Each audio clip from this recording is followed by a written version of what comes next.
The Essence of Accidents, an explanation of St. Thomas Aquinas' On Being in Essence, Chapter 6.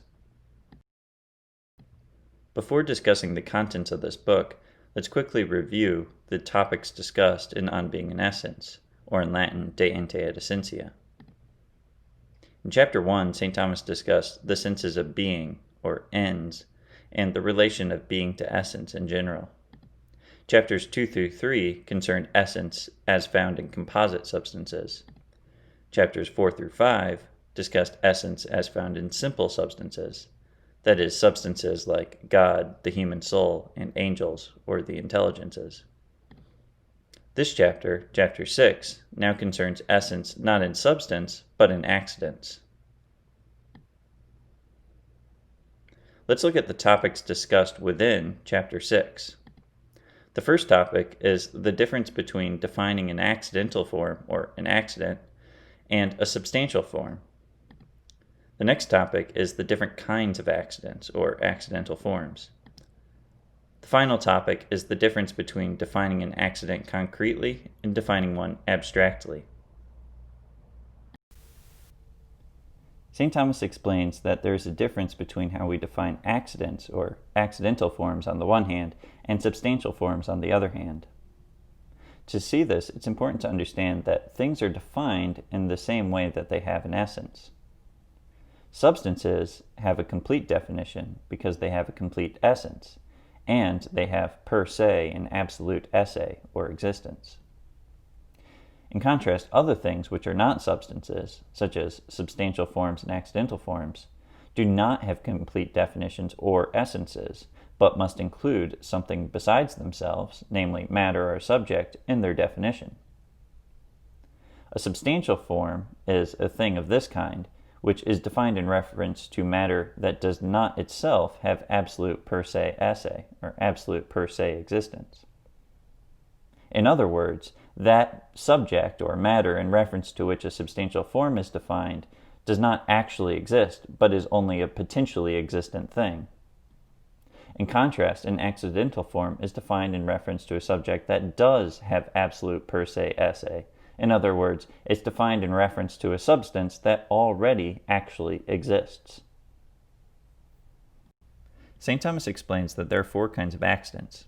Since accidents are defined only by reference to substance as their subject, all accidents have substance as their principle.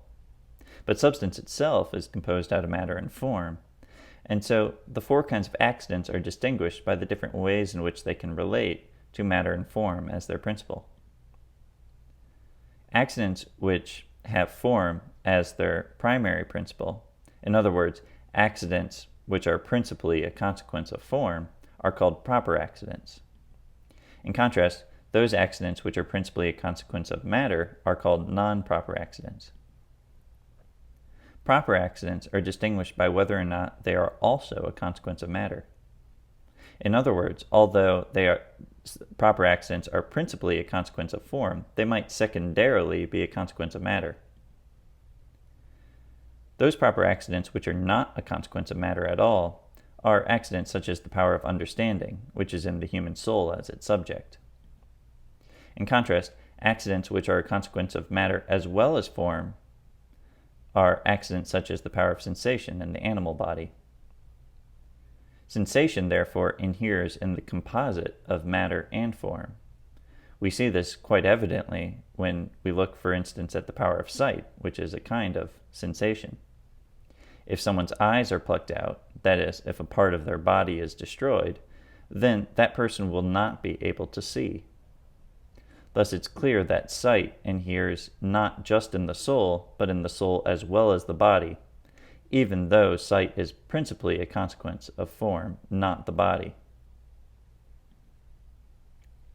All accidents which are a consequence of matter are also a consequence of form, because whereas form can be without matter, matter cannot be without form. Now, accidents which are non-proper and defined in relation to a specific form are accidents such as masculinity and femininity.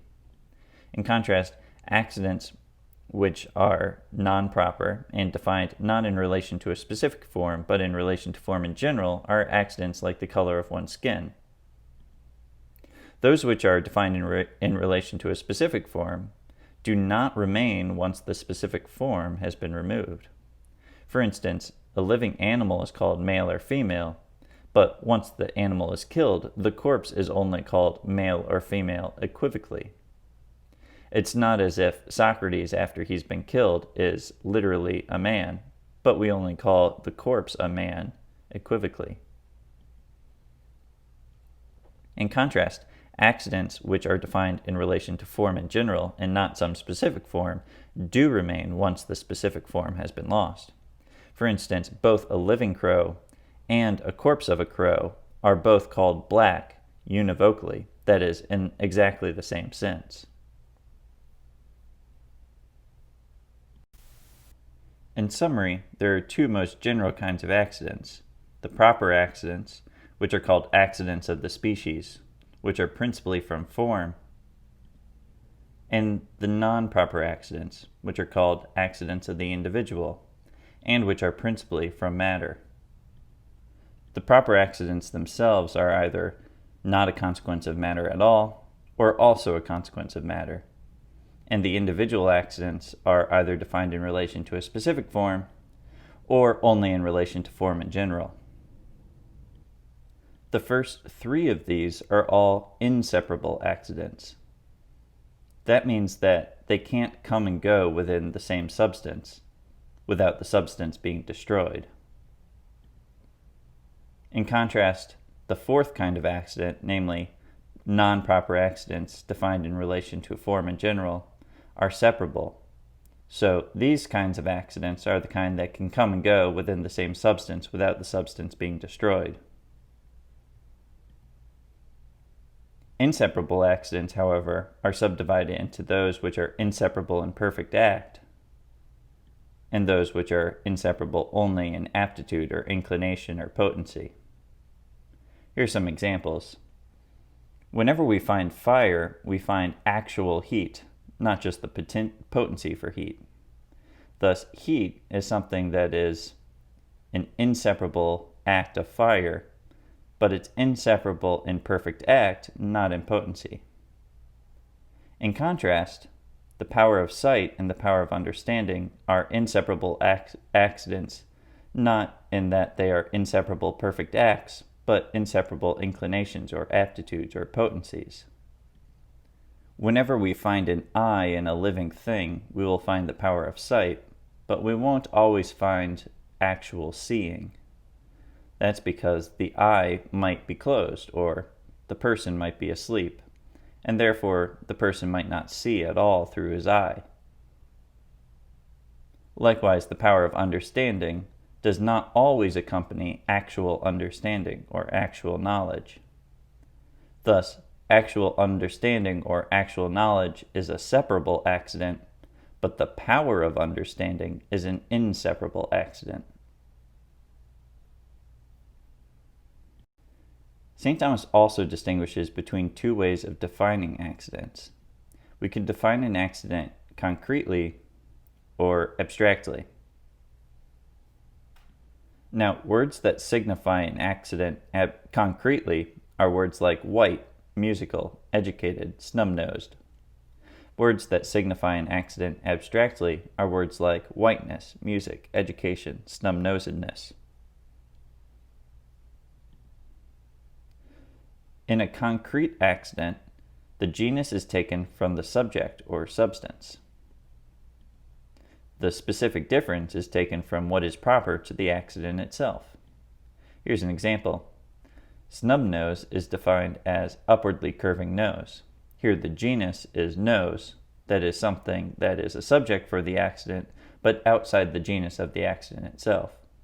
In contrast, the difference is upwardly curving nose, which is something proper to the accidental genus itself, namely the genus quality or category quality.